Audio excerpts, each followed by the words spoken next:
streaming now. But, you know, I don't know if that guy's whole issue. Yeah, that guy was my own, but you can't double overlap them. All right, is there anybody else coming to the? She's getting a marker. Okay, and you can move your microphones closer to you, please. Since there's going to be three of you, there's three mics, so you can each have one. Unless someone from the city shows up. Yeah. Okay, they're ready to start. So as soon as you get there. Oh, do you want to be on the end? You were there $350 million.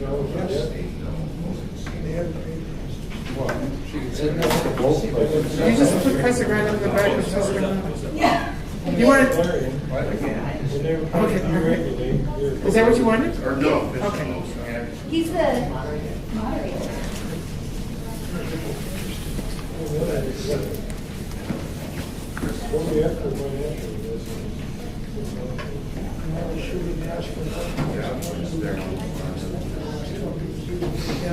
The empty seat is very important. Yeah, you're right.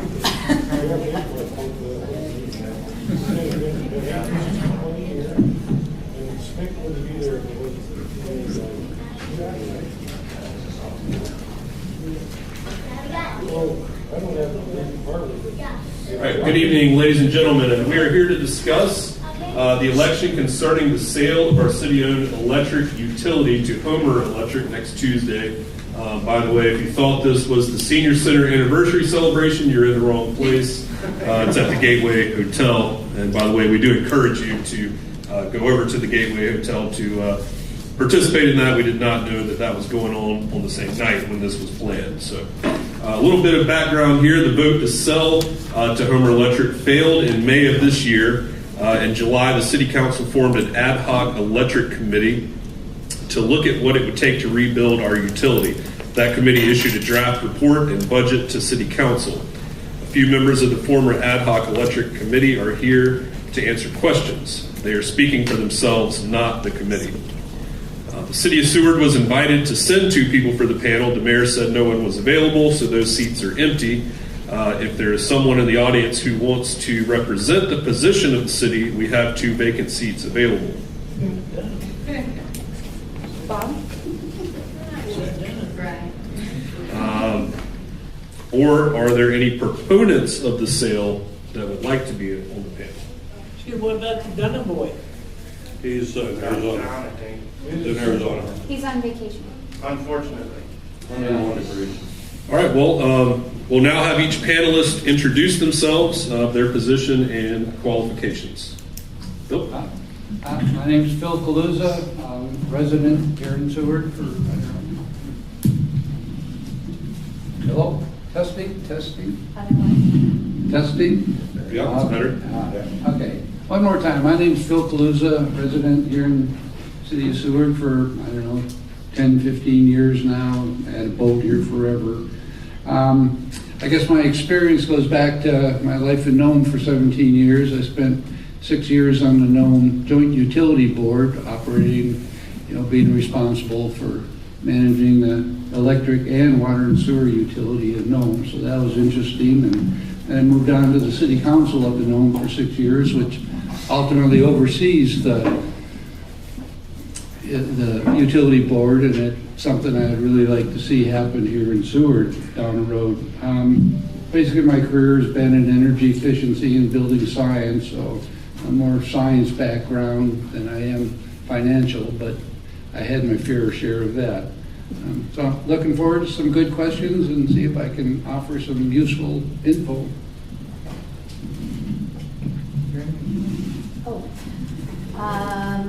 I am Rissy Casagranda. I was born here in Seward and grew up, moved to the Valley when I was 3, came back here when I was 18. I've lived here since. I'm 48 years old. I raised my children here. I've built my life here. My heart is completely in Seward and in my community, and I served, I think, 11 years on city council. I'm not positive, somewhere between 10 and 12 years. I'm a realtor and an entrepreneur, and I did go to college for accounting for 3 years. And where's these? Yeah, sorry. And I am presenting to the Resurrection Bay Historical Society at 7, so I have a timer here, and I'm going to sit in this seat until 6:30, and then Meg's, who's going to introduce herself, will take over after that. Yeah, my name's Meg Testermata, and I came to Seward in the early 80s. I worked for a while as a technician on the Alpha Helix, the university's research ship, until the time of the oil spill. And I lived in Nome for a very long time too, but I'm back in Seward, and my most recent degree is in renewable energy engineering. So I had a lot of background in power and transmission and generation. So I volunteered to be on the ad hoc committee because of my technical background. And so I learned a lot by serving on it, and I'm happy to share my perspective.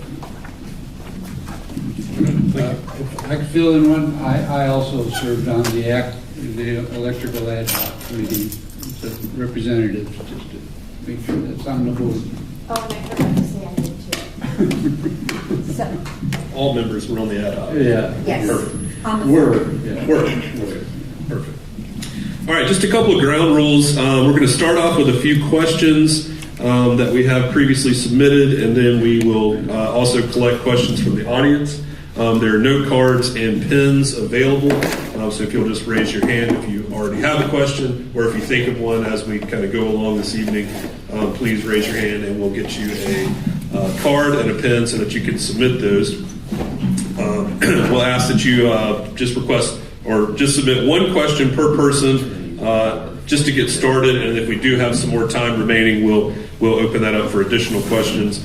After all of the written questions that have been submitted have been answered, then we will open up for public comment.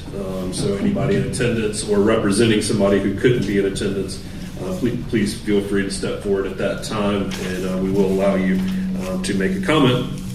If you would please, on your card when you submit a question, indicate if you're a resident of the city, a ratepayer outside the city, or otherwise. In-town residents will have their questions read first, then out-of-town ratepayers, and finally anyone else here who's in attendance. After I read each question, each panelist will have up to 2 minutes to answer. And again, if you need a card or a pen during the meeting, please just raise your hand and we will get one to you. So we'll get started with our first question for this evening. Are you for, and we'll just kind of go in order back and forth. Are you for or against the sale of our utility and why? Would you like me to go first? That guy's noisy. So I personally am opposed to selling our utility. I sat on the city council for approximately 11 years and joined the council in balancing a budget for 7 years. Just before I came here, I thought it would be really fun to pull out all of my city CAFRs since 2010 and watch how our city electric utility enterprise fund has grown. One thing that I've learned in accounting is they always say that numbers don't lie, although you can shift numbers to tell stories.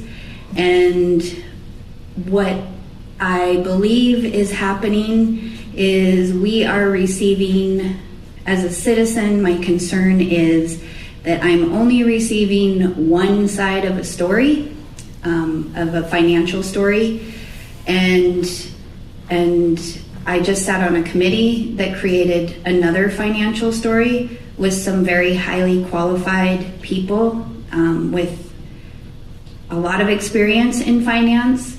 And I do believe, without a doubt, that there is definitely a way for us to keep our utility and grow our utility in this powerful land that we live in. Like I just learned from Larry Warner's letter that's floating around out here, that is extremely abundant in hydropower. and so much more. Yeah, I'm clearly against the sale of the utility. I think it's a very healthy enterprise, and it has been for Seward for 60 years or so. It's been contributing to the community as a whole, and I think to lose those revenues and the opportunities for us to, manage our own little town. That's why we all live here, and not to have somebody else, manage it for us. And our electric utility is not huge. The sky is not falling. We can easily manage, our utility for another 80 years if we wish to. So I just don't see the benefit of selling at this time. Again, I'll just repeat, if there's anybody here, just because we do have two panelists who are both currently opposed to the sale, if you are a proponent of the sale and you feel qualified to sit on our panel, please feel free to raise your hand. Okay, question number 2, why was Homer Electric chosen over Chugach Electric for the proposed sale? Boy, that's $1 million question, isn't it? Most of us, I served on the electrical ad hoc committee, and we spend many hours, discussing all of these issues. And I, for one, have no idea why, it has to be sold to Homer Electric. I don't understand why it has to be sold at all, and then why it has to be sold to Homer Electric, the most expensive, rail belt utility that we have that's, served with natural gas. Just seems we're just going to pay for higher rates and not really see a whole lot of benefit. So I was sitting on the city council when the question first arose. Rob came to the city council. It was sponsored by Calhoun and Mayor Terry to bring to the people the question, do we want to sell our utility or not? At the time, my perspective as a council member was, it's not my place to roadblock the voice of the citizens. So I asked, is the city going to fund for or against it? Is the city going to stay neutral? I was told yes. And will the city expend any funds in persuading the vote one way or the other? I was told no. And I thought, well, what's wrong with a public process? Yeah, let's put it out to vote. And I voted on that resolution to put this out for election. After I was off council, there was an executive session that was held. And then there was another executive session that was held where both Homer and Chugach presented their presentation to the city council behind closed doors. I've been asking city council members what they know that I don't. The only numbers that I'm getting are clear that I just don't, I don't understand what Homer told the city council that sold them.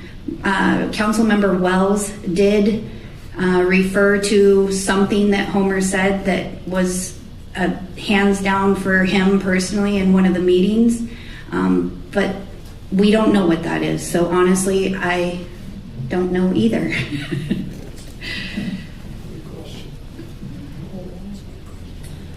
Okay, question number 3. What would be the difference in rates if we were to sell to Chugach Electric versus Homer Electric? Can you repeat the question? What would be the difference in rates if we were to sell to Chugach Electric versus Homer Electric? So I'm not a rate study guy. I think Phil will be able to answer this way better than I. But one thing that I did learn while my serving in the ad hoc committee is that Chugach has different rates. And one of the rates that they have is for southern, like, I don't know if it starts in the south side of Anchorage, but it's basically the rate that Moose Pass is paying. And then there's also the wholesale rate.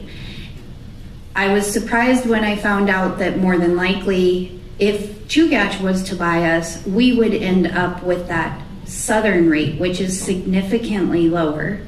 And so if we would have chose Chugach, my understanding is, and again, I'm not a specialist, but from what I have seen as far as everybody's rates, our rates would have been significantly lower with Chugach.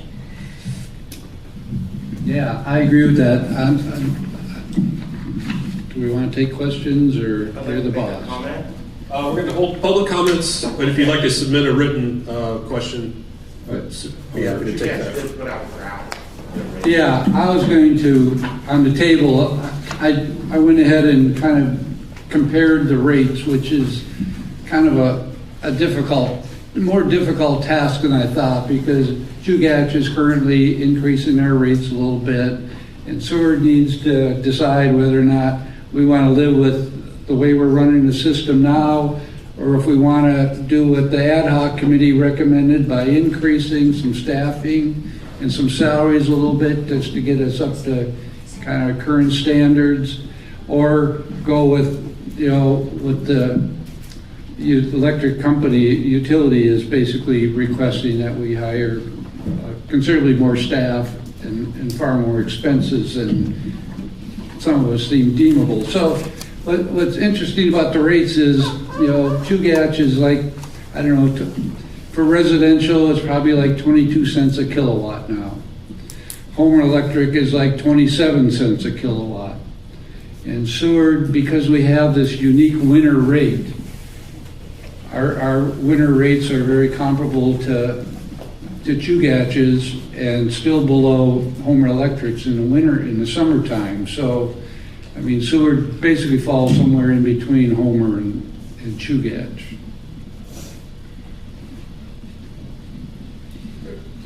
Again, if you do have a question, go ahead and submit those in writing on one of the note cards, and if you just have a public comment, we'll open the floor up to that here at the end.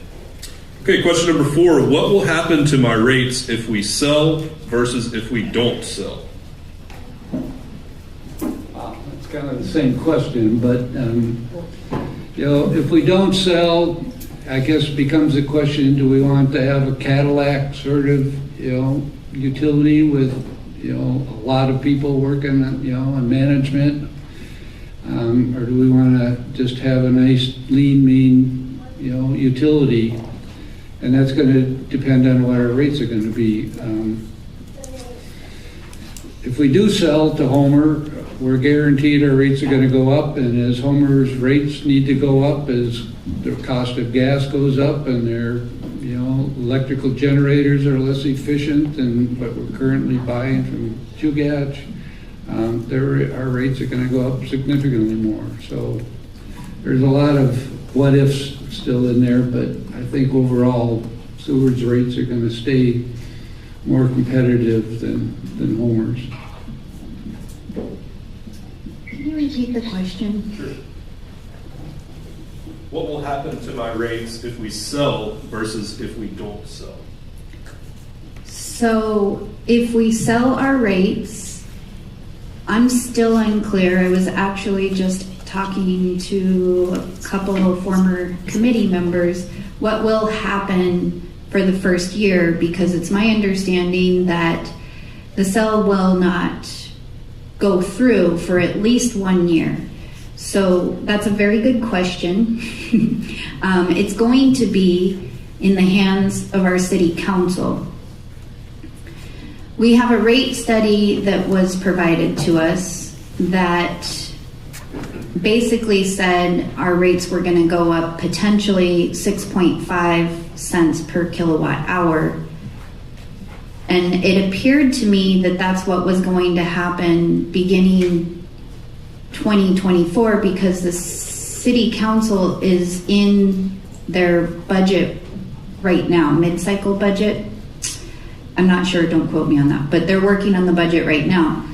So, will our rates go up 6.6 cents, and then Homer's going to do us a kind favor and freeze us at that rate, which would put us well above, way above, according to some charts I've seen, Homer Electric's rates.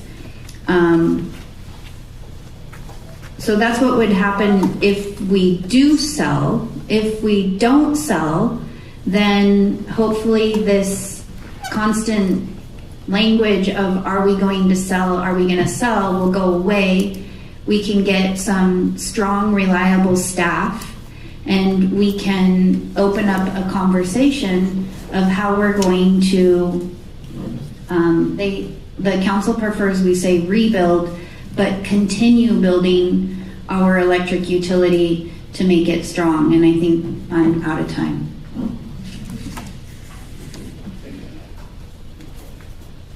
Please use your best handwriting. If it's as bad as mine, I won't be able to read your questions. I'm not pointing anybody out, just a friendly reminder. Okay. Excuse me. Is there a bottle of water available by chance? No big deal. Okay. Thank you. Does our utility provide income to our city budget? And what will happen, if so, what will happen to this funding if we sell? So kind of a two-part. Do we get income? And if so, what would happen to that funding to the city budget if we sell? So right now, the electric enterprise funds the finance, well, not the general fund, approximately, and these aren't exact numbers, $900,000 a year. The electric enterprise fund also pays what is called a payment in lieu of taxes, which is basically their way of paying property tax for the land that they're taking up. I do believe, don't quote me on that either, but it's called payment in lieu of taxes. The payment in lieu of taxes goes to the general fund, as does the $995,000 in administrative fees to help basically fund the lobbyists, the attorney, the city manager, the city council, all the things that are part of making our utility run. If we sell that, it's my understanding that we will receive $1 million of that for the next 10 years. My concern that a friend of mine recently told me is $1 million today may not be $1 million in 10 years. I'm just looking at the inflation of our groceries, the inflation of our land. $1 million could be half of that, or who knows. So in the event that we sell our utility, we will be getting half of that, and that's what I know. Yeah, so I like round numbers, so yeah, $1 million from our payment in lieu of taxes goes directly to the general fund to help fund whatever, and the $1 million administrative fees that help, Rissy had mentioned is there. So when we sell, that all goes away, but we get this little bundle of cash from the sale, which in theory, one could invest that, and we could be drawing off of that maybe $1 million a year, assuming our investments, hold up. So there is a potential long-term income of up to $1 million if we sell, but we're still shy of $1 million. And what Rissy mentioned, that they will be paying this $1 million for 10 years, just kind of a shell game, in my opinion, but ultimately we're down $1 million, and that means either we come up with more taxes or reduce services, because down the road, that's money that's going to be gone from our local economy. All right, before we proceed with additional questions, a member of the audience has requested that Rob Montgomery be invited back up to attend if you would like, to sit on the panel. So just wanted to pass Audience that. member tonight. Okay.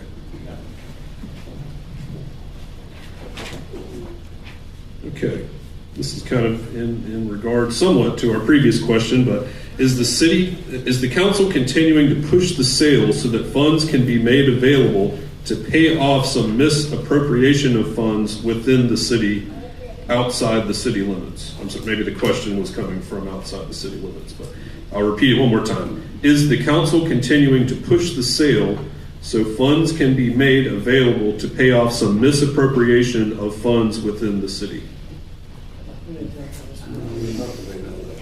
I don't know that, and I would hope not.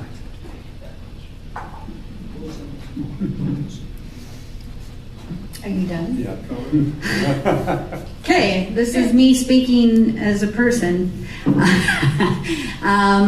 We have not had a finance director since 2019.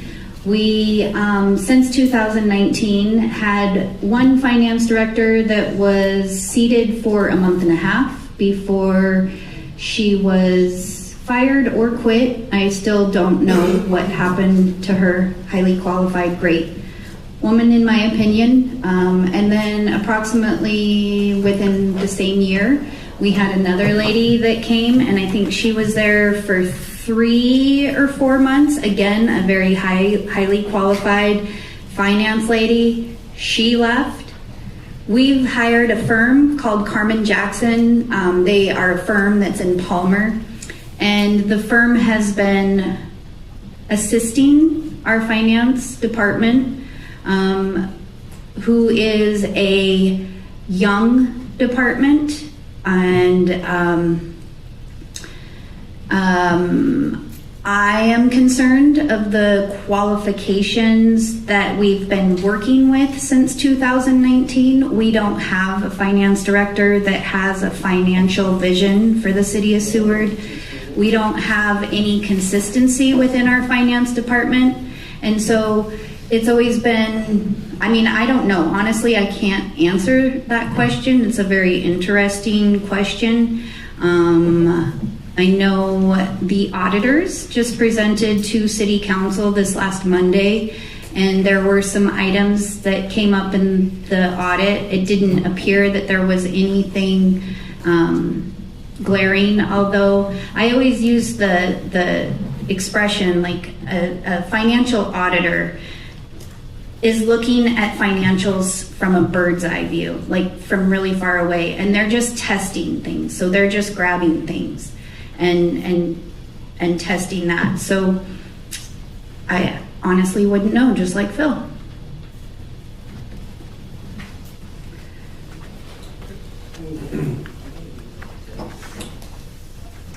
Did you agree with the flow chart of people needing to be hired that Rob presented, and why? This question comes from Becky Dunn, inside the city limits, and she is against the sale.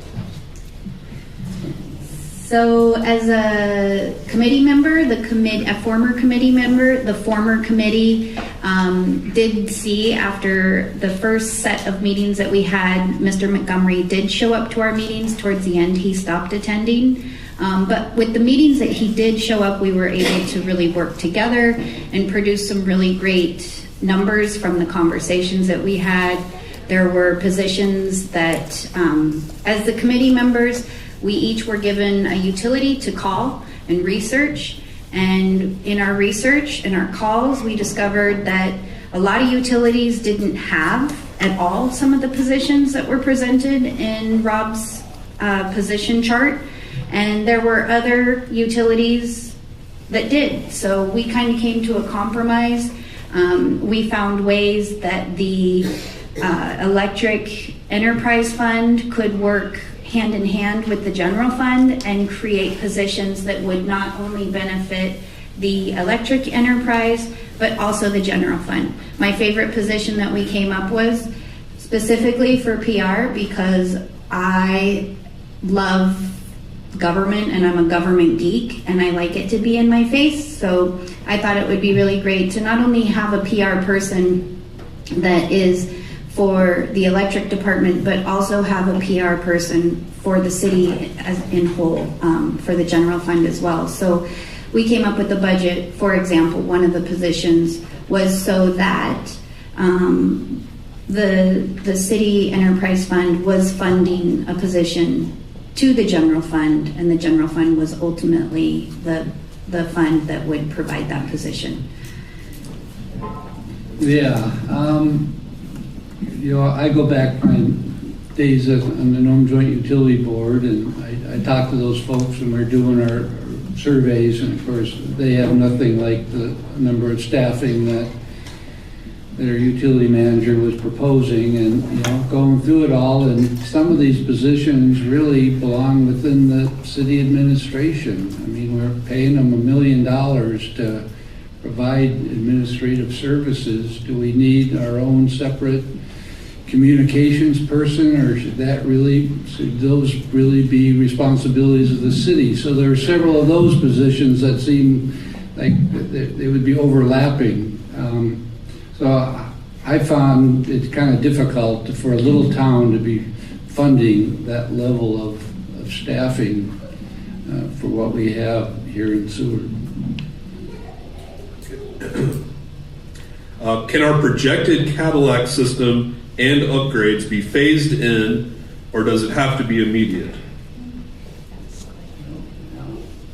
Of course, I think everything can be generally phased in. Nothing has really changed in our utility from last year to this year. I mean, our amount of sales are there. We've accomplished, thanks to Rob, some significant capital projects that are going to be with us now for a long time. But beyond that, it's fairly status quo. We have cybersecurity issues that the city has to deal with, as well as the utility. So we do have some future challenges, but nothing that tells me the sky is falling. So yes, I think we could be looking at a 5-year plan to upgrade some of our weaknesses into strengths.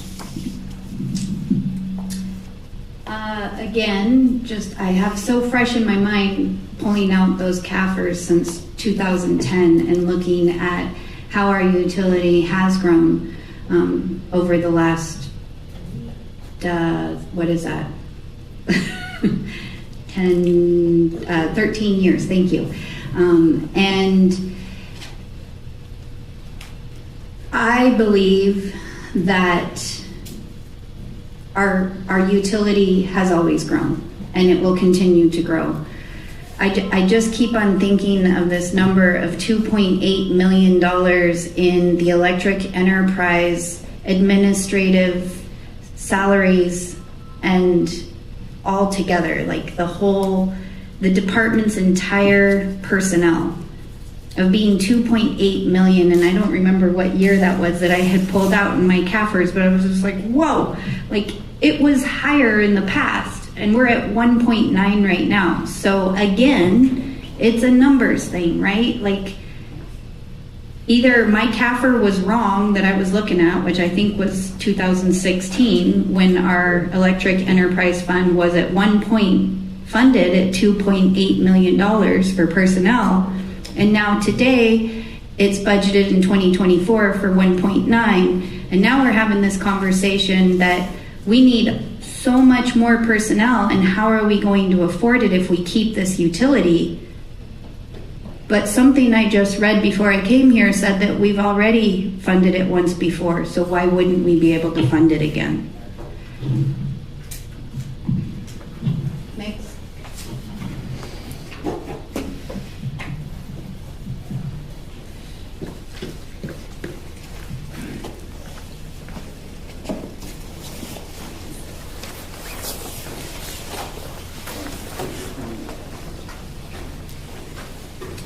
All right.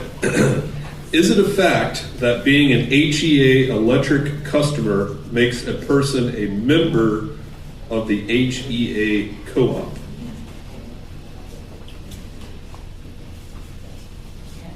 I can't answer for sure, but usually in most co-ops, if you are a customer, you're a member. I mean, I was once a customer for Chugach, and also a member, so I believe so, but I can't say for sure.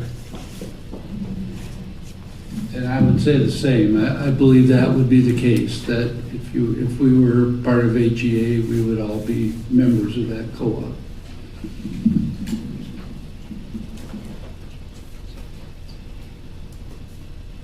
Okay. And again, I'm reading these questions as they're written, so hopefully they will come across correctly. Which came first, the sale of the utility or the massive infrastructure upgrade? And how far apart were they? Do you think this was done on purpose? Ooh, well, as my memory goes, the infrastructure upgrade started first. And when Rob showed up, he looked at our system and he identified some serious issues that need to be resolved. Got the bonding through the city to start working on those projects, and then, you know, a year or so later, it was decided that, you know, we would be best to sell. So I think that, to the best of my recollection, that's how it proceeded. So we got halfway done through our rebuild project infrastructure, and then the decision to maybe we'd be better off selling came up, and here we are.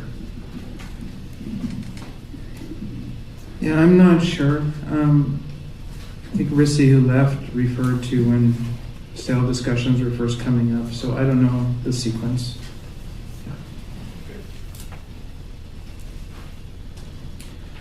All right, this is a question from a ratepayer. When does HEA go into negotiations with Hillcorp?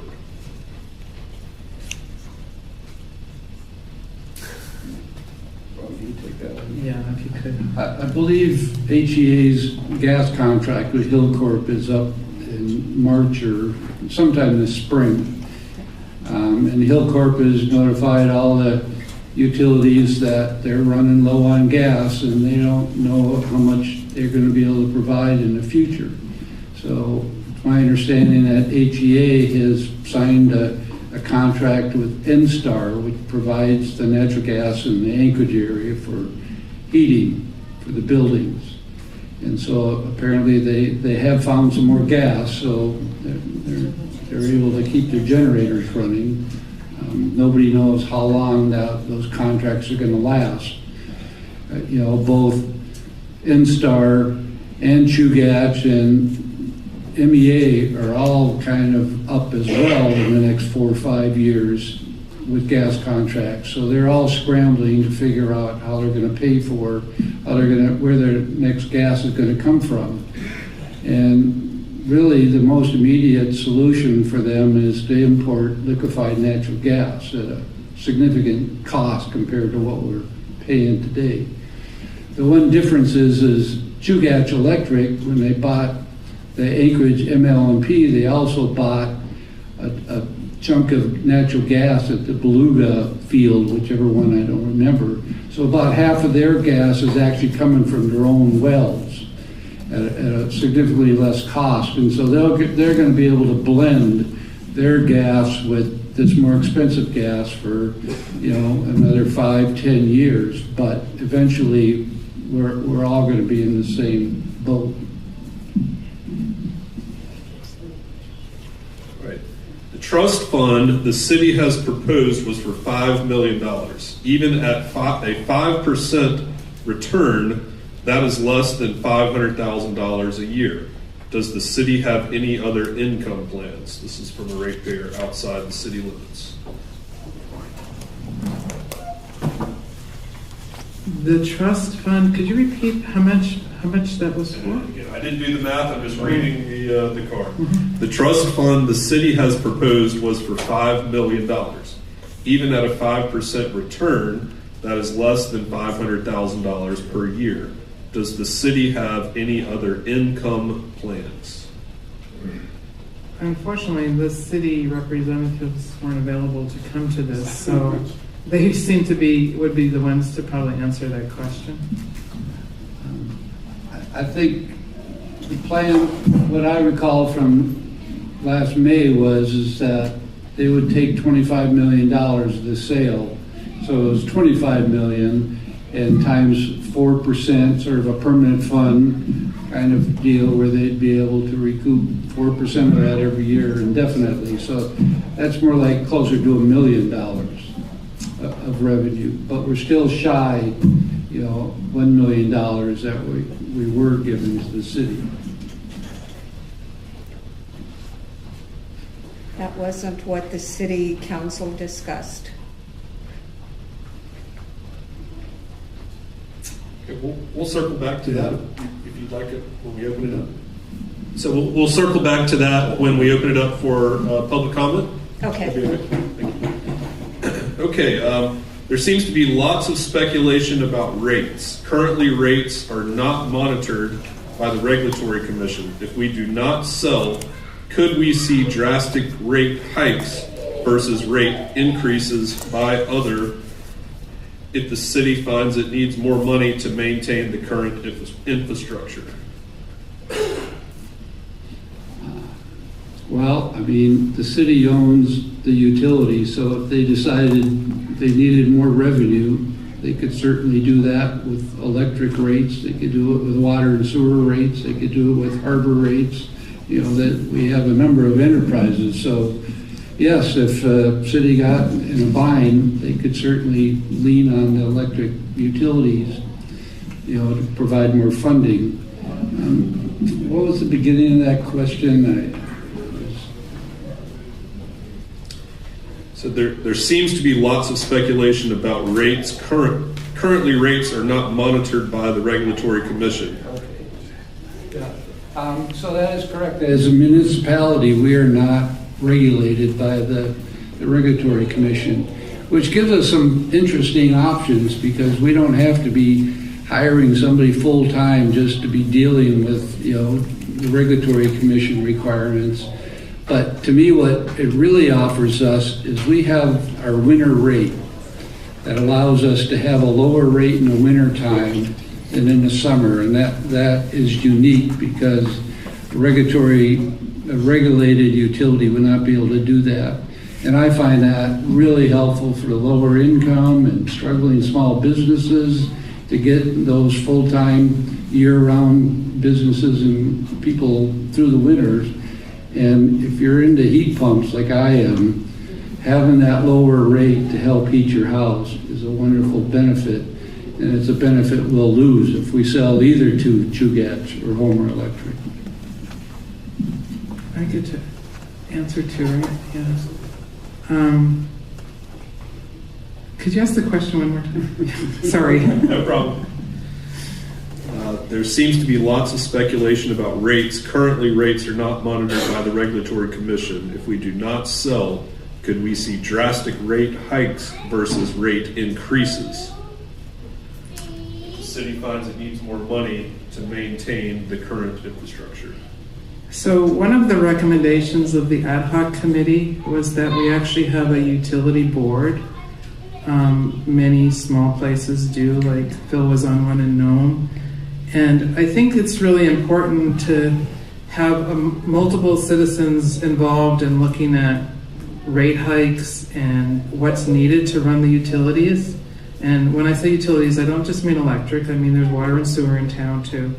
And so I think that could be a good checks and balance because, you know, for example, if you get a manager in the utility company that wants a deluxe version with lots of administrative staff, that's necessarily going to cause rate increase. But if you have a citizens board that says, well, like the ad hoc committee was a little bit like, what do we really need to run this utility? Let's not get 7 new positions. If we can just get 3 that will fill everything that's needed, let's do that. And that's, if you noticed on the table out there, we actually have the proposed staffing and the staffing that the ad hoc committee came up with as well.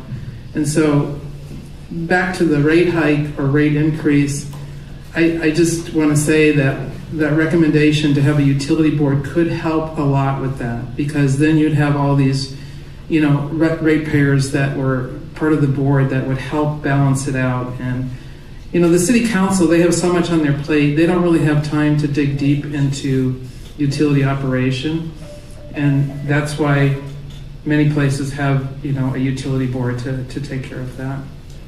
Thank you. If the sale goes to HEA, is there a guaranteed place on the board?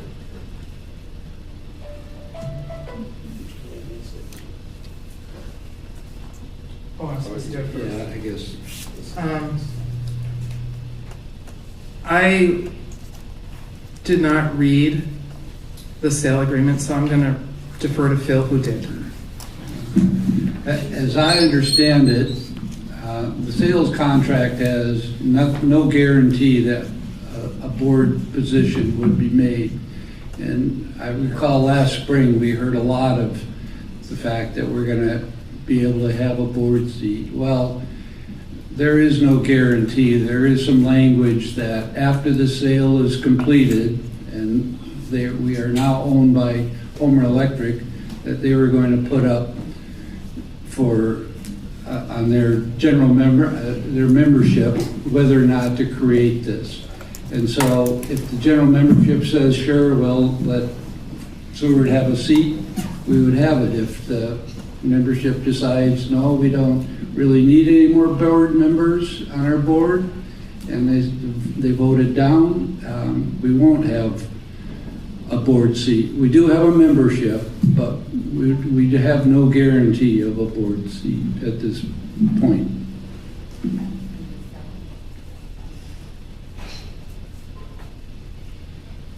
Okay. Have heard the Concerned Citizens Group would like to bring in a team of consultants to run the utility for 2 to 3 years. What would the impact to rates be? What happens after?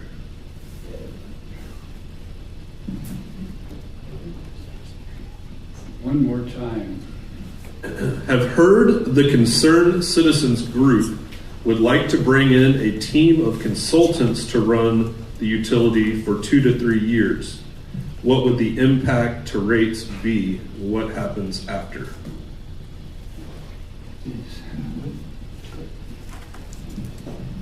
I'm not part of the Concerned Citizens Group, but I was part of the former ad hoc committee, and that was a consideration. That was a recommendation to consider hiring a firm, and there was a firm mentioned in Alaska that does that kind of work.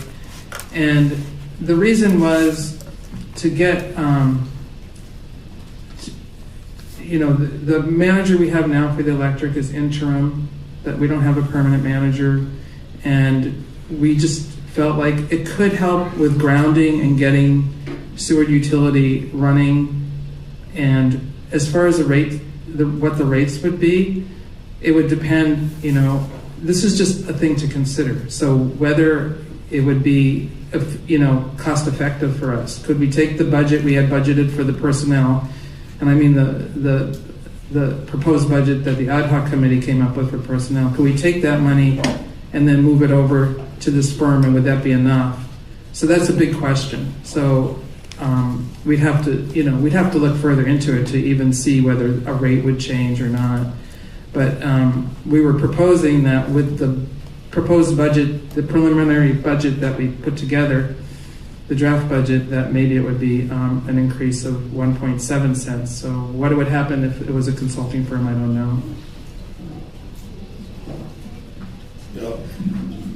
I was on that Concerned Citizens Group. I can add to that. If you don't mind, we have a couple more questions, and then we'll open up to I guess my quick 2 cents is there are plenty of there are several thousand small utilities across the country, and I know that a lot of them are struggling with that upper management expertise. And just as we would hire an electrical engineering company like we have for our big major projects, because we don't have electrical engineers that are capable in Seward of doing a lot of that work. So the idea of hiring one of these management firms to provide some of that upper end management certainly I think is an option. We're not talking about having them bring in their own linemen and their whole crews. It really is just to provide some upper management stability until we, get comfortable and find somebody that, wants to live in Seward for a long time and, get their feet wet and take over. So we just feel we need some stability now as we're finishing up all these infrastructure projects, and it's just it's always a hard time to lose, your top staff. So as Meg said, I think it's an option we ought to be looking at. Okay. Did anyone on the ad hoc committee ever work in rate making for an electric utility? And if so, what experience? Ryan, I wanted to, some people weren't here at the beginning. They might not have heard that the limit is one question per person before we open the floor. So I just wanted to reiterate that in case some people are submitting multiple questions, because I think there are some people out in the audience who do want to say things. So. We've got 2 questions and the handwriting's different, so I'm going to assume that they're Okay. from different people, but thank you. Yeah. I certainly have not been formally involved in rate making other than my years in Nome working with a utility where we look at our expenses, we look at our sales, and we figure out what we're going to have to charge, per kilowatt to make ends meet.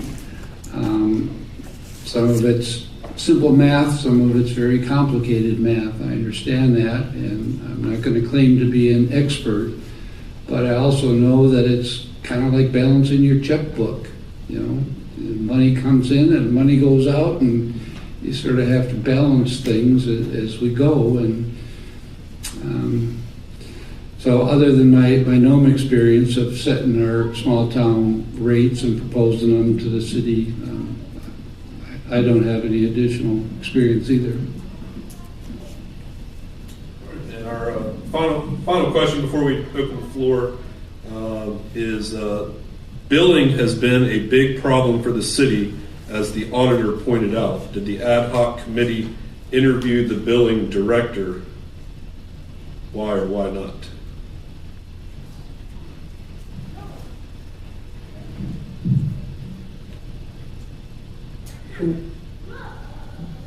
As far as I know, we didn't interview the billing director. I wasn't at every meeting. We had our plates full trying to get everything done before this election because we felt it was important to get the information out to the public. So I'm not familiar with what the exact billing issues are, but that was sort of not the main picture. The main picture here is could we find a way to rebuild the utility, and what would it take as far as personnel, what would it cost, and what would our approximate rates be? And so that was our main focus. I mean, we could have spent a lot more time, and we volunteered to continue working for the city, but apparently this last Monday they voted to disband us. We had a lot of more work we could do, so it's unfortunate. We had different subcommittees too. We had people that were specialized in finance, and we had a broad range of backgrounds on our committee. And I'd like to just give a shout out to Kevin Dunham, who was on our committee. That man, Willard and Bev's son worked in utilities his entire career. We were so fortunate to have him. He was so knowledgeable, and he was just a big contributor. So was Lori Draper, who sort of did all our finance business, and so we didn't interview everyone we could. We didn't have time. Yeah. It's no surprise that the city's had some billing issues, and of course our finance department, being short of a finance director for a number of years, has not helped. And ultimately, the decision was made to sort of contract out the billing process, which is kind of a shame when you can't find, capable staff to do that, and you have to send work out of town instead of keeping it in town. And hopefully, as we rebuild our finance department, they'll be able to take that billing back in and upgrade their software to deal with some of the technical side of their billing process, and we can be back to our little town running the show as we have in the past. Or it may be that we end up contracting out services like billing if it's too much. But all right, well that concludes our question and answer portion. I sent a card up there, sir. I'm sorry. Yeah, Becky brought it up. oh, who'd that come from? Maybe one didn't. Thought I'd gotten to all the ones that were individual people with our one question per person. Let's see. I can certainly ask it, sir. Yeah, sorry. Yeah, go ahead, Dave. We get to the ocean for open. I'll let you go first. How about that? Whatever works for you. Good. We'll take the question now. Okay, so my question is regarding tilt. A large portion of the utility is outside the city limits of Seward. Where does the pilt for that large portion that goes all the way to mile 43? Who gets that pilt? Is it the borough or the city? And on the card, I also said I live outside the city, and I do have meters inside and outside the city. I am a ratepayer. Thank you. I cannot hear. Can you please repeat what can we bring is the asked? Can we have a mic? Can we provide a microphone for our most representative? You want to come up and, if you don't mind, ask your question into the microphone. That way, everybody can hear I you. can stand right next to her now. Well, I mean, the question was this payment in lieu of taxes that the utilities pays to the city every year that goes to the general fund. That's being paid by both inside residents and outside residents. And I guess I understand that part of the question. Are you asking where does it go? Pilt is 8% of the value in our ad hoc meetings. It was brought forward that 8% is the rate that's charged for the utility, what the utility owns. My question centered around the pilt that's outside the city limits of Seward, meaning perhaps from mile 3 to mile 43, the T-line and the distribution system is owned by the city of Seward.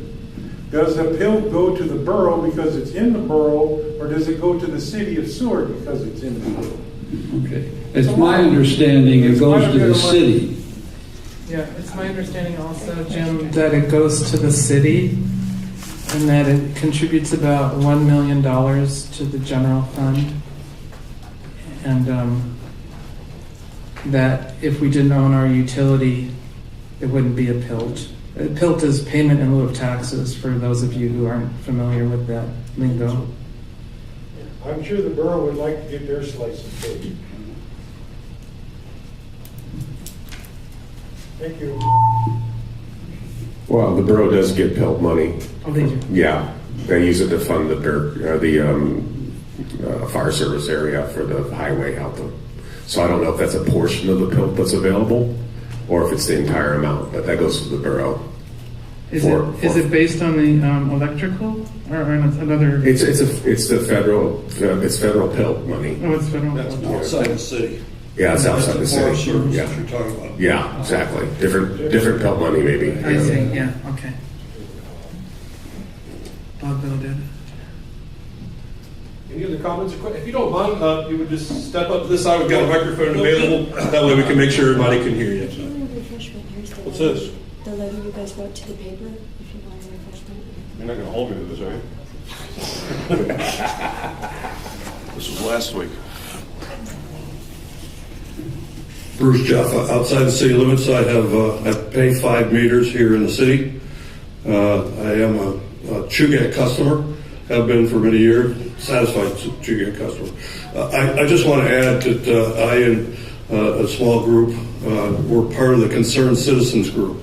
And on that, we had a very knowledgeable accounting person who was a financial officer for a major statewide corporation, prepared similar graphs and charts to what the ad hoc committee came up with, worked on.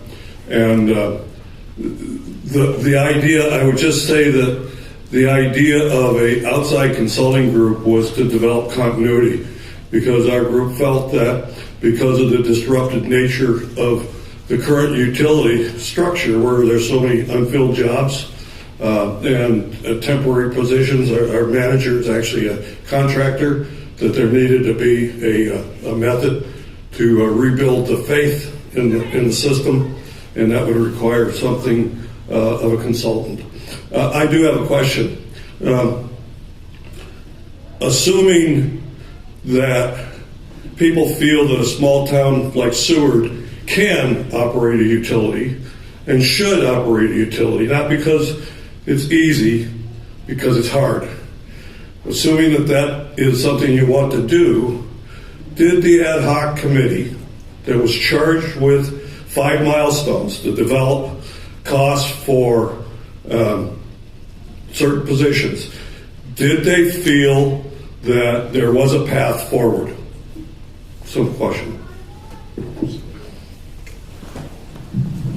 Yes, we, as a group, we felt there was a path forward. I think we had one member who maybe didn't, but as a group, we felt that we could, in our draft, we could just raise rates 1.7 cents, and that we could keep a balanced budget and keep our utility going.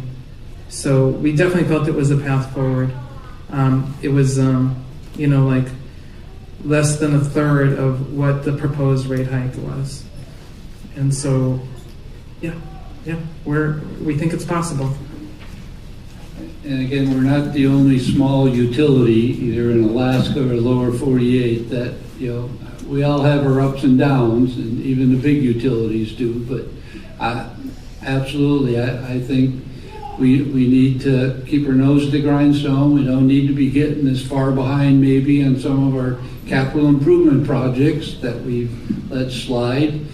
And for the city council, it's always a question of property taxes versus utility rates, and that brings me right back to what Megs was talking about, a board. If we had a utility board that was responsible for going through the math and going, geez, folks, we're going to have to raise the rates a little bit to keep the lights on. And the council doesn't have to be taking that sort of heat. I think that would solve a lot of things instead of waiting till the last minute when we're way behind. The board could be providing very small incremental increases that we can all sort of learn to adjust to and accept as, fact of life in utilities. So again, I think a responsible board with some long-term experience would help a lot in that. And I just wanted to add one thing. Our ad hoc committee could be considered in a little bit like a board because lots of us have background in that area. And in the process of doing our work, we discovered a major revenue stream which wasn't being used, which was the power factor tariff. And I think, it takes a board to understand what the power factor tariff is and why it's important, because we have major line loss in our system. And so that's something that, people with background in this maybe understand, but the city council wouldn't. And so it's really important to have a board to look into things like that. Part of our proposed budget was to start charging the power factor to the major businesses with motors that are dragging down our system and causing all our line loss, our system loss anyway. So, thank you. Any other questions or comments? Sure. Come on up.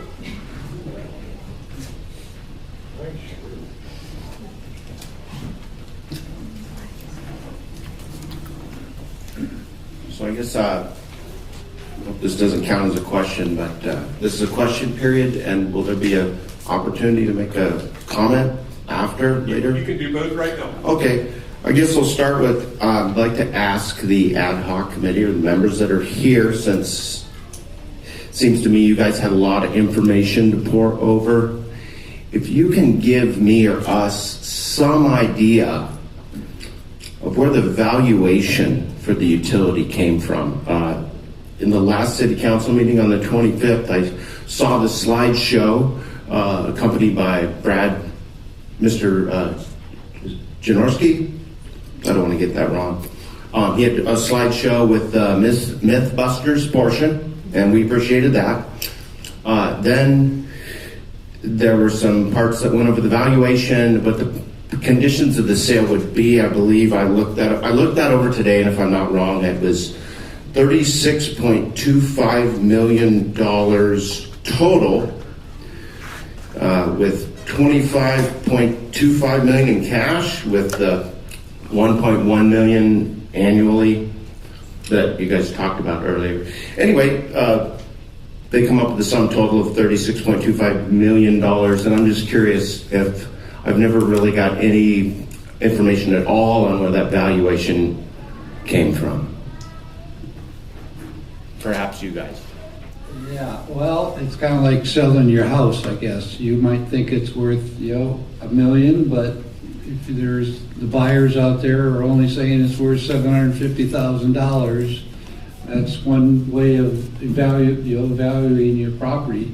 I mean, I guess I should add in, all these capital improvements are going into that pot of money as well. But yeah, what is our utility worth? What would it cost to replace our infrastructure right now? I'm assuming many times more than that value, but. Well, someone mentioned earlier our transmission line that goes from Fort Raymond to Dave's Creek subdivision. That was completed the final inspection for that was done in 1986. Now, Jim called it 41 miles. I was calling it 43. That's a transmission line. I think it's 69 kV insulated to 115. I could be wrong. Is that correct? Now, I can 100% tell you that would cost $1 million a mile to build today. So let's just say $41 million. And that is a very, very small slice of the electrical infrastructure in our town. So I just find that valuation to be, more than a little low. Anyway, I was wondering if you had any information on where that sum came from, and I thought I would point out to anybody who doesn't know that that one small slice of our infrastructure would cost $41 million to build today. And that's just a small slice of our infrastructure. So I'll hand over the mic and come up with another question. I'm sorry. Also, my name's Kyler Dow, for those of you that don't know me or listening at home. Kyler, I just wanted to mention something I heard. I don't really know the facts for sure, but I believe Homer Electric is doing something up by Moose Pass with generation, right? And right now, they'll have to use our transmission lines, but if they own us, then they don't have to pay us for use of them. I don't know if anyone has any more details about that. We're at Lake Hyde. Oh, yeah, come back up. If you want to go ahead and form a line, you're welcome to. If you have a question, that way we can make sure everybody has an opportunity. For this one, I'll talk as a Moose Pass resident. I'm the chair of the Moose Pass Advisory Planning Commission. We have had Homer Electric present to us. They have permitted a 5 megawatt hydroelectric on Grand Lake. I'm in favor of it. I'm not in favor of the method they did it, but I'm one of the few.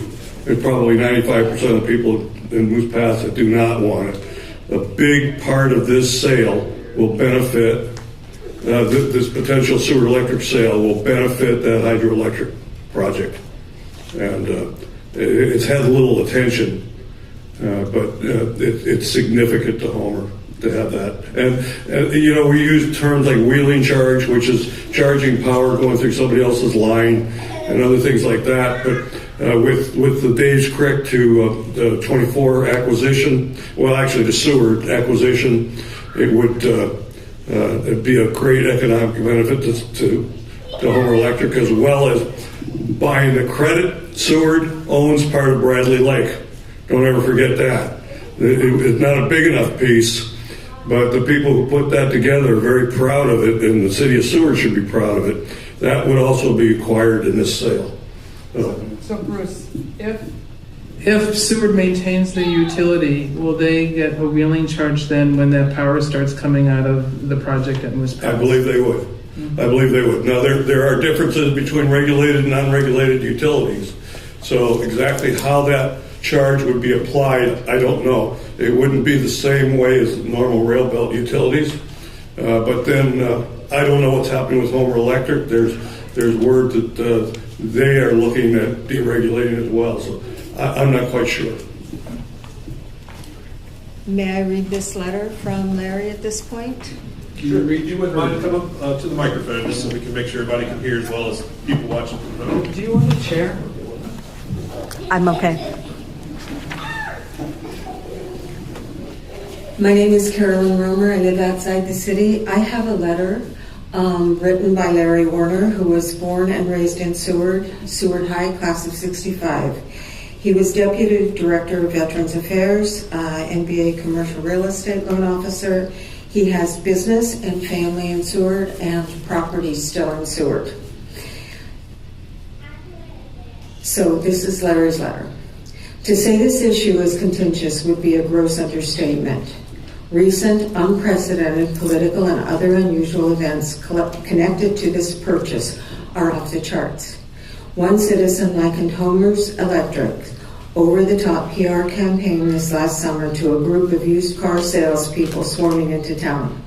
From funding hot dog and pizza meet and greets, attending school sports events, donations to local causes, buying drinks in local bars, etc., Chugach Electric didn't unleash this sort of PR effort when they purchased Anchorage MLMP.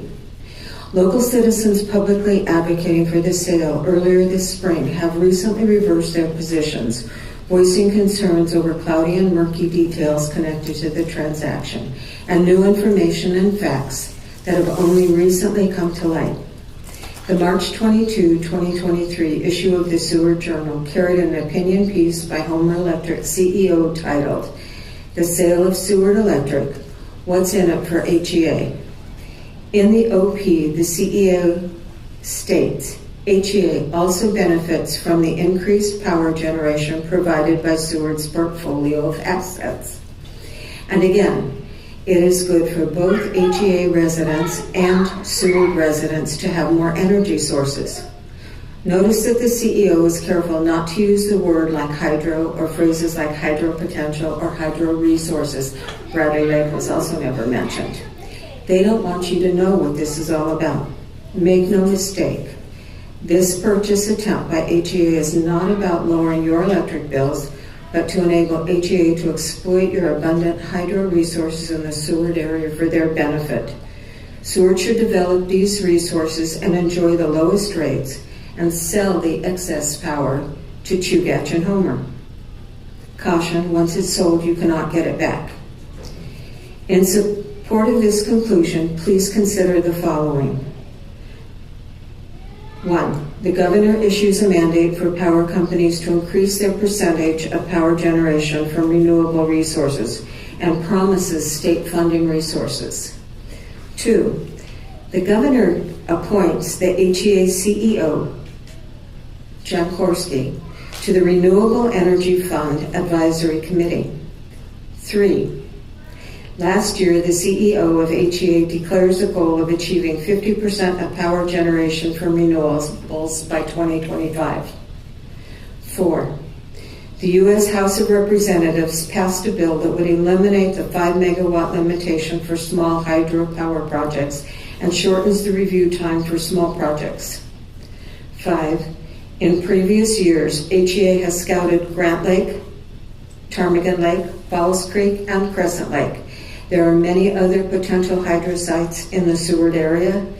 These are precious salmon streams that flow into the Kenai River. 6.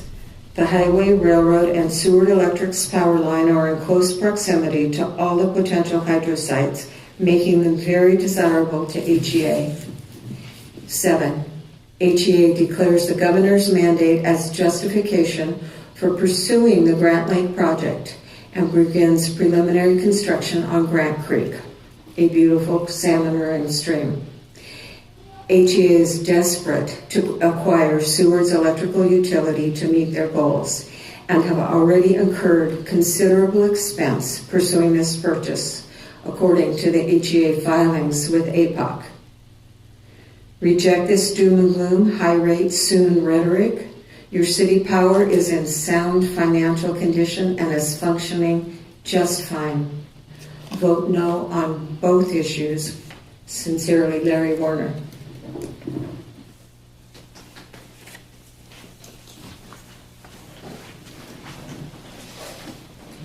All right, any other questions or comments? I do this feedback. So we've been, there's a lot of information here, and we've been touching on the subject of valuation. Do the panelists have any insight onto how this deal was negotiated? Were there professional negotiators from representing the city with some background in the industry, or was this just a kind of a seat of the pants council operation? That's a tough question, since most of the discussions were held in executive sessions, so we don't really know who was there, other than maybe our attorney, representing Seward.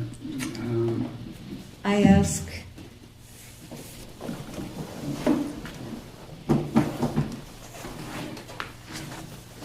ask the ex-city manager that question directly, and the response that I got from her was that it was done from a previous rate study. It was what? And those professionals. It was done what? She said it was the professionals from the previous rate study. That was the answer I got. Which manager? Jeanette.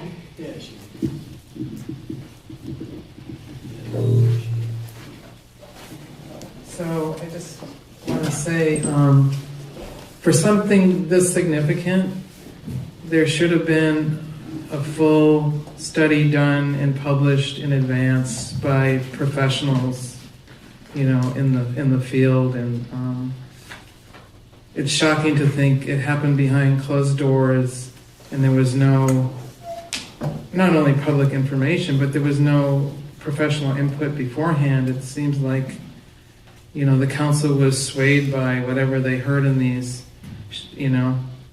little show and tells or whatever by the two utilities, and whoever could do the best song and dance got chosen. I don't know. It's just shocking to me, as when there's so much information that needs to go into an evaluation like this.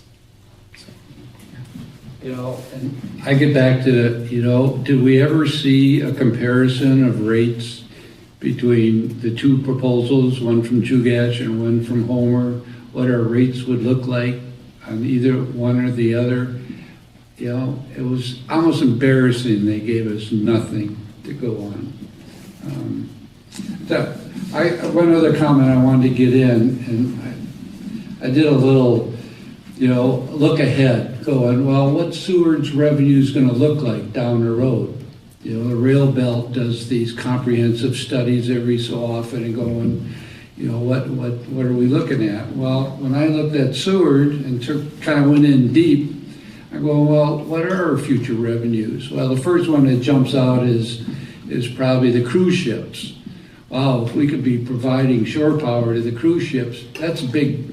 That's big.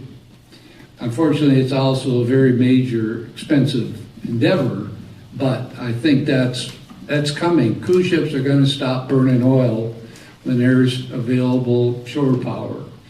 I think it's going to take some legislative arm twisting from the legislature to tell cruise ships that, no, you don't control these communities that you park your big ships at, and they don't need your pollution coming off of your dirty stacks, and when you can be plugging in and having much more reliable power and cleaner. But I also looked at this whole electrifying America, right? We're supposed to get off of burning oil for climate change. And some of you may not believe in climate change, but I think most of us are getting there. And when I start looking at heat pumps, right now it costs about $2.60 to make an equivalent amount of heat from a gallon of oil. And checking with Shoreside the other day, the price of oil was $4.68. So we can almost cut our heating bill by 40% with a heat pump. Now again, it's an expense. It's not going to happen overnight, but I'm here to tell you at those kind of differences in cost over time, there's going to be a lot of heat pumps going in, and every heat pump needs electricity. How many EVs do we have in town now? Probably just a handful. How many are we going to have in 5 years? How many are we going to have in 10 years? All of that's driven by our electric utility company now. I mean, I predict sales in, several $1 million in the next 5 years. So those revenues are going to help pay for these upgrades and continuing improving our utilities. So if you stop looking at just tomorrow and look a little farther down the road, not only is our utility worth a lot of money, it has a lot of great potential that I think we ought to be considering when we talk about keeping it or selling it. That's my 2 cents. So I want to add another little bit of 2 cents here. This came actually from something Phil might have left on the front table, but it has to do with different utilities have different efficiencies in burning their natural gas to make electricity. And so there's a chart here that compares the efficiency of Chugach Electric, Mandusa Electric, and Homer Electric, because they all burn natural gas to make electricity. And the chart will show that Chugach takes the least gas to make a BTU of energy, or to convert their BTUs to kilowatt hours. So, in other words, if we were to sell to Homer, not only are we paying more, but we're getting less energy for what we pay. In other words, we're buying dirtier energy because they're burning more and polluting more in order to make that electricity. So I think it's an economy of scales. Chugach has bigger, more efficient power plants than Homer does, but that's just something to consider is where do we want to get our power from, the one that's more efficient and burns less for the same amount of energy. Thank you. Can I respond to that? Sure.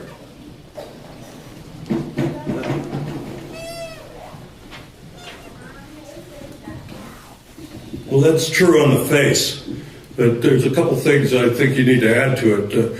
One, of course, I agree that the growth of heat pumps is probably a good thing, but you're converting local oil burning to power that's being generated somewhere else. That is typically coming from large power plants, either in Anchorage or Healy or Bradley Lake. They're typically station power. Station power is large power plants that generate power that put it in a power line. Those large stations are much more able to control pollution, be adapted for change, provide redundancy and excess capacity. So it's a good thing, but in that mix, you have Healy, which is burning coal. I got a crew there right now. And Bradley Lake, and we had a crew there, which is hydroelectric. So you gotta balance them. Second, Homer has one old frame unit and one new aeroderivative. The aeroderivative is essentially an efficient unit, although it's a simple cycle. Chugach MLP have very new aeroderivative. That's a jet engine. Every time you're riding a jet airplane, you look out there and you see that engine. That's one of the most efficient engines out there. They've hooked it up to generation, and that's what they're using today.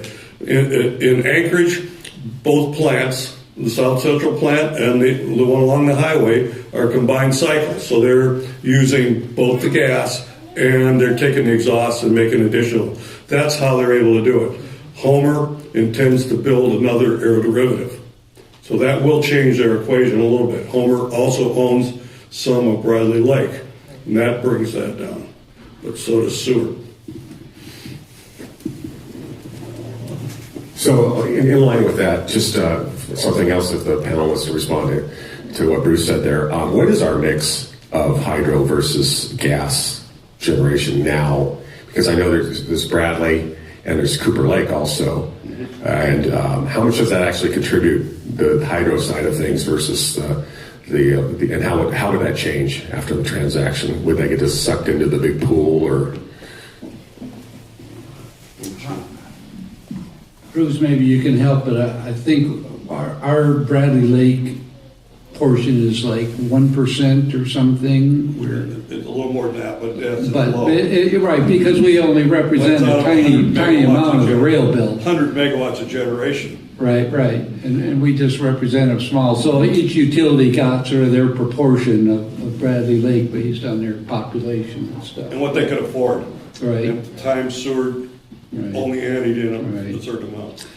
In terms of, I don't know, I think we're like at 15% renewables or something now on the rail belt. And when we start looking at, I know Chugach, when I was just talking with Chris Rose with the Renewable Energy Alaska project, and we were talking about this, and Chugach sounds like they are bound and determined to put in a whole bunch of renewables as soon as they can.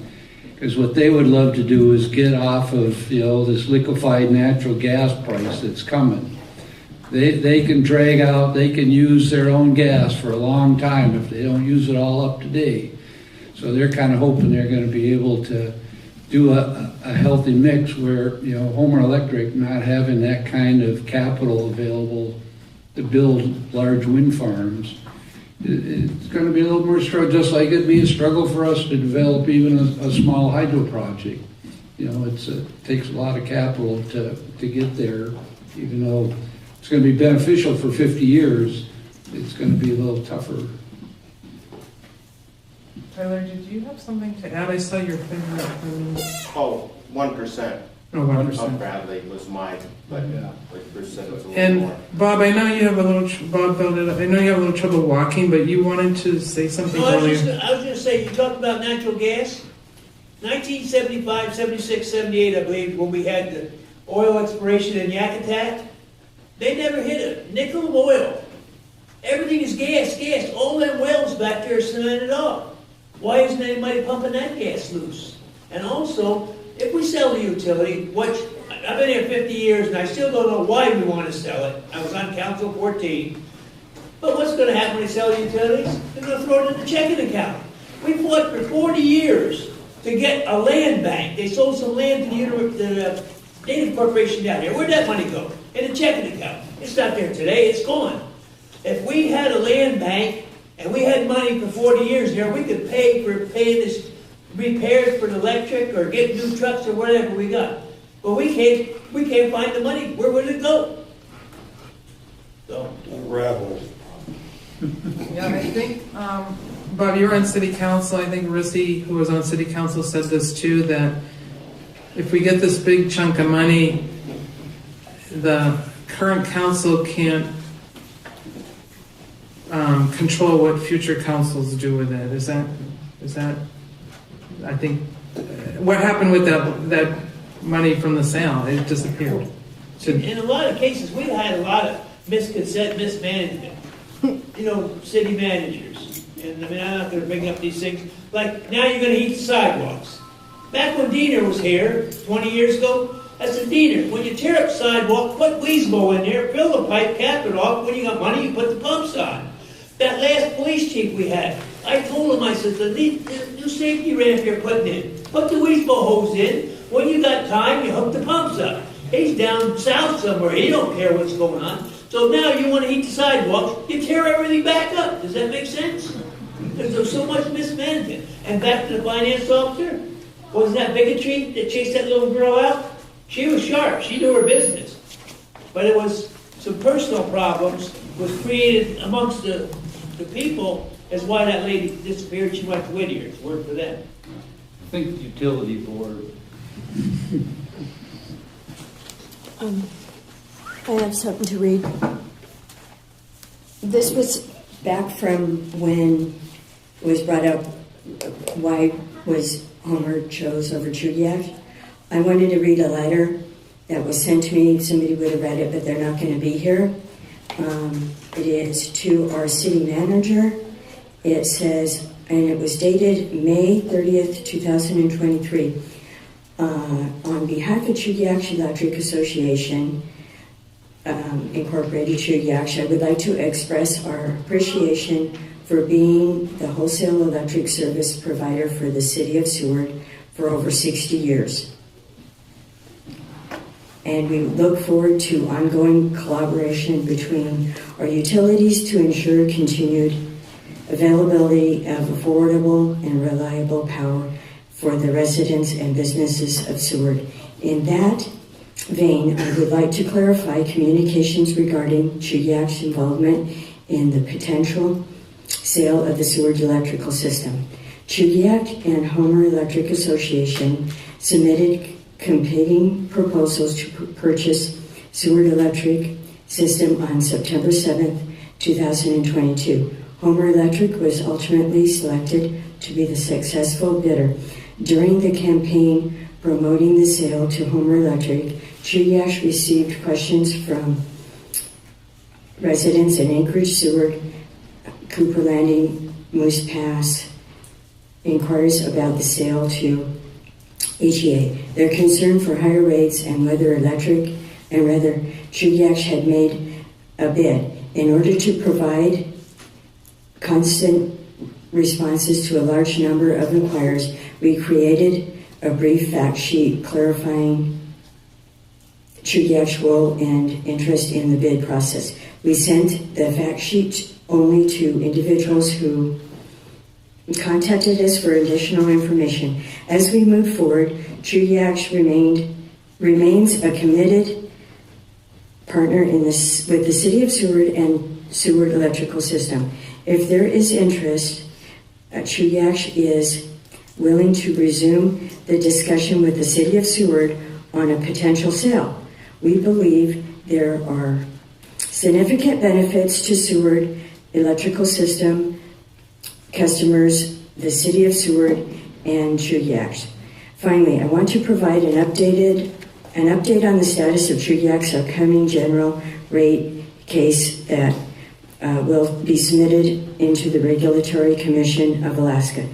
The filing is expected to be filed by June 30th, 2023. Our preliminary results continue to demonstrate that Chugiak's acquisition of Municipal Light and Power was a success. We will be reaching out to Mr. Montgomery of Seward Electric System to discuss in further detail in advance of our June 30th filing date. Sincerely, Arthur William Miller, Chief Executive Officer, and this was forwarded by Julie. Oops, I lost everything. The top of it was cut off, and I printed it out and left it in the printer. This one I do have, though, so it'll be less painful to listen to. This is from, I'm going to read who it's from, so I'm starting at the ending, kind of. This is from Skip Ryerson, Gene Bartison, Kevin Dunham, Bruce Jaffa, and Laura Snyder. And it was in the Seward paper.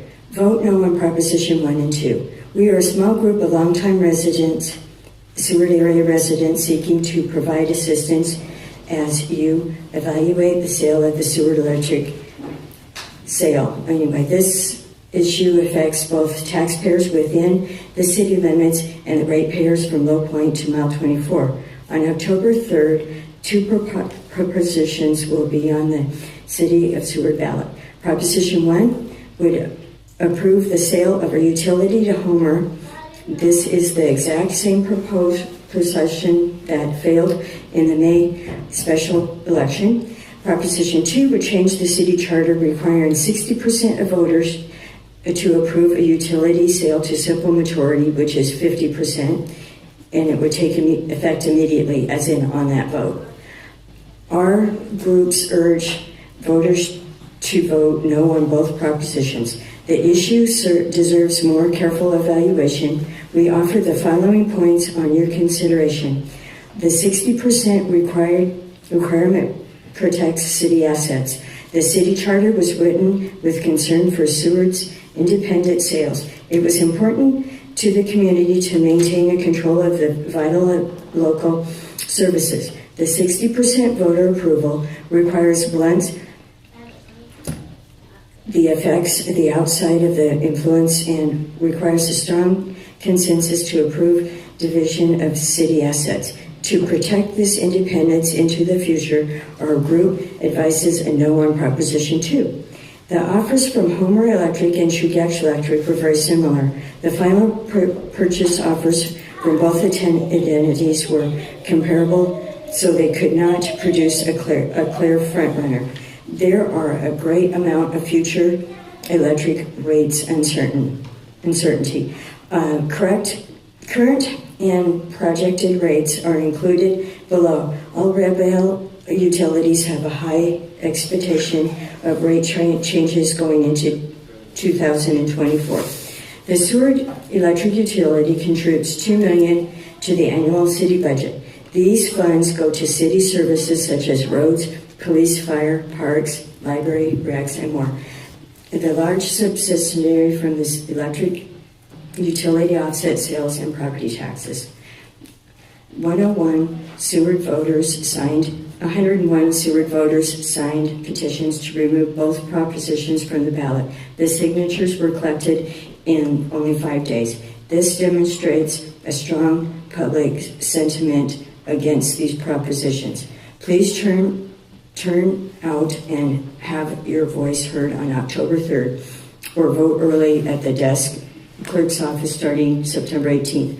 We believe a no vote on Proposition 1 and 2 is best decision for Seward at this time. Sincerely and respectfully, the Citizens Electrical Advisory Team, Skip Bryson, Gene Bartison, Kevin Denham, Bruce Jaffa, and Laura Snyder. Probably would have been less painful if you had read it. And my comments on this, with the letter from Chugach and the fact that well over $700,000 was reported to be spent to influence the vote of the outcome of this election, and it was voted down, would have been a perfect opportunity to renegotiate and bring Chugach back on the table. Or there's other things we can negotiate with if we still wanted to sell it. Thank you.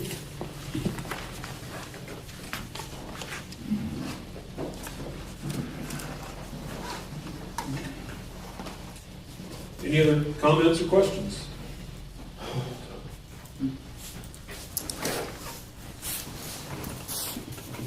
Hello, my question is for Robert Montgomery as to why you quit and then were rehired yourself for this position. Is that him back there? Mm-hmm. Just an audience member tonight. I respect the right of the group here and the opinion, but this is your night, and I'm not going to get in the way of it. So. Well, aren't you moving to some other town from here? So why are you pushing Homer Electric when you're not even going to live here? Did you answer the question? He doesn't want to answer the question. Okay, well, we'll move forward. Thank you. They just lost the feed up too. I think we're done. So, unless there's more, I got some more. Okay. Yeah. Let me see if I can get you online. And all right, Kyler Dow again here. I'm just a telephone man. I'm not a power lineman. I have been climbing power poles for low voltage over a couple decades. If I couldn't decide one was safe or not, I might not be here to talk to you. But I never liked the idea of selling the utility. So rather than be too critical, I tried to ask people that were for it to explain it to me why it might be a good idea, to listen to them. And I heard a couple of things over and over. One was the drastically deteriorated state of the utility, which I don't exactly agree with. Matter of fact, I'll just speak to that right now. There's nobody in this room or on the earth that's more qualified to give that assessment than a power lineman. And we heard Cuno, a retired power lineman last week, tell us that our utility infrastructure, our electrical infrastructure is in better shape than it's ever been. Partly thanks to Rob and a lot of his work, making moves that probably should have been done in the past. that I know some of the field crew has called for. But that's our situation today. I think it's got a lot better, and I don't think that's a very good point to sell the utility. Another thing I was heard a lot was about getting the representation of the board seat for Homer, which at one time I think they were guaranteeing, and now they're not exactly. And I don't really care about that at all, because today we own the utility. We own it. We don't have a board seat, we own it. And even though, like, I live outside of city limits, I can't vote in the city, but I can go down to the city council and I can compel them with my point of view or my thoughts on rates or maintenance or any other thing. And that's a lot of power for a local person to have in a small community.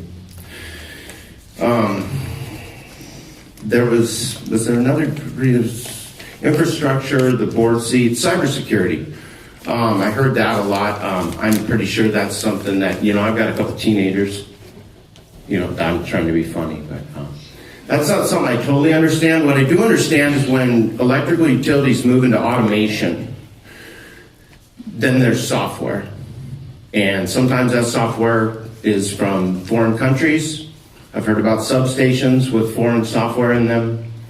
I'm not an expert on the issue. Like I said, I'm not a power worker. But I can tell you that there's a simple solution to that, and that's called staying away from automation. I know that I can trust a lineman in my town to go turn the switch off or to start a generator. And when that gets automated, I've had problems with my computer. I have problems with them every day, and I have to wait. And technology hasn't exactly been my friend. And it can be our friend, but I trust humans when it comes to critical things like that. So I'm not the expert on that. But I did want to spit that out. Now, I can't vote in the election Tuesday, and I'd like to remind voters that we've had this electrical utility since there's been electricity in Seward, roughly around early 1900s, 1918, well over 100 years. And we've been through some tough times in this town. We've had fires, floods, we've had earthquakes, tsunamis, a world war, and I think we can persevere through this. We have a little bit of financial challenges. We have a strong community. We've got people who come together. We've got an excellent line crew. I can testify to that. I've worked on and off with them and other line crew, all over the state. But I can tell you we've got a bright future here, and we can persevere through a few little challenges. And to the voters out there, this is just my opinion, but I don't think that they're asking you on Tuesday to sell the utility. I think they're asking you to give it away at the valuation. And I would implore you to please vote no on behalf of us that are outside city limits. And I don't want to insult anybody who thinks it's a good idea. I've held my tongue and not done so. I've not criticized the council publicly. I respect everybody's hard work. You guys at the committee, everybody at the city administration, the men in the field. But that's my opinion. I think we'll be giving this away at the price. And I would urge everybody to vote no. And I'm colored out. Have a good night.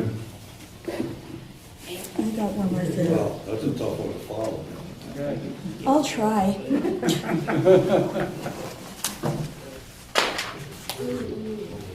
You gonna kill our buzz? No. If anybody wants to view something positive, James Unrein on his Facebook page has made it public, and I believe you don't even have to be on Facebook to view it. He has been videoing the improvements on the substation and all the improvements and what's going on in the electric. It's just a bunch of positive pictures and videos. So I encourage people to view that. Again, that was James Unrein. He has a drone. He's done some awesome work in the area. And so shout out to him for that. And I also wanted to say, people outside the city contribute to the city when they pay sales tax every time they come in the city and every time they pay their electric bill.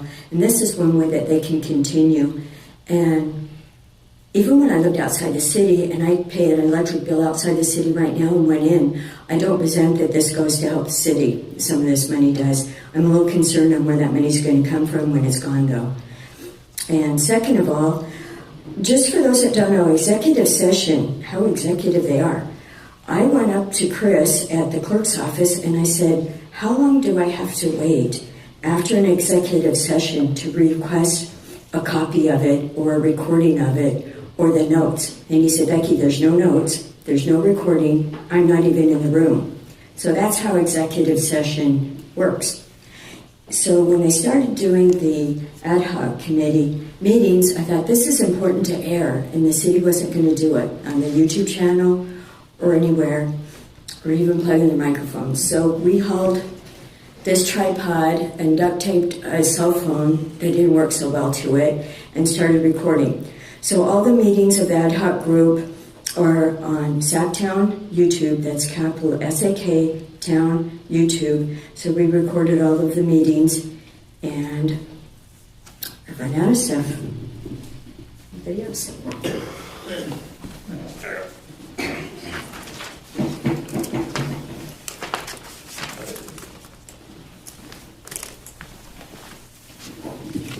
Thank you. Thanks for the opportunity. I would just like to give a shout out to the ad hoc committee, everybody else that's worked on this. This ad hoc committee has met 2.5 to 3 hours per session, plus time per session, plus time on their own. I think that trumps 3 executive sessions, quite frankly. I think put a lot of time into it, deserve a lot of credit. I think Kyler hit this on the head.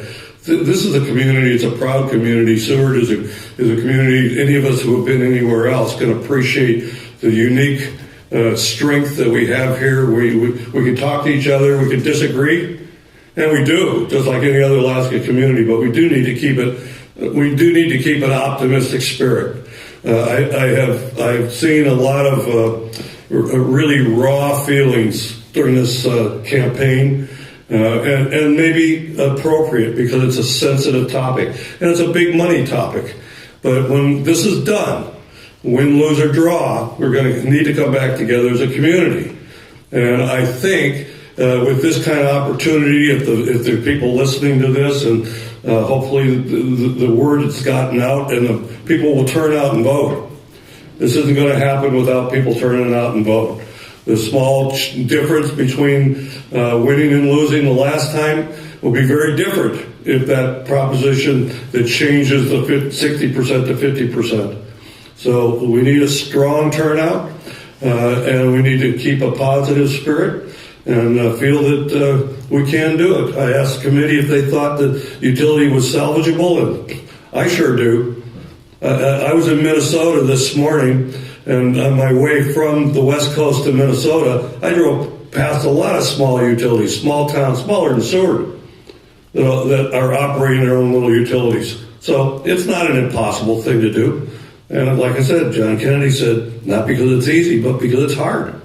Let's take it on, and let's have faith and confidence in our fellow, and get out and vote and give this utility a chance. Thank you, Bruce. Thank you. All right. Any other questions or comments? All right, we'll wrap things up. I'm just going to ask Wolf, is the recording of this going to be made available on YouTube, or is there a way to... Yeah, I'm too close to the speaker. Yeah, it'll be on the Sacktown YouTube channel, so just SAKTOWN.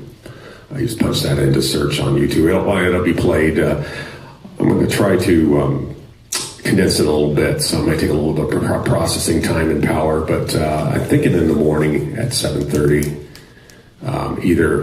That's Friday, yeah, so if I don't get it in this week, then, okay, have to be. That's, going to make it so. So we'll play it on the air in the morning on 91.7 also. All right. Thanks to everybody. Thank you. One more comment. Somebody just texted me and reminded me to tell them that nobody from the city ever responded to that letter from Judy Ash. All right. Thanks, everybody. Have a good night. Thank you.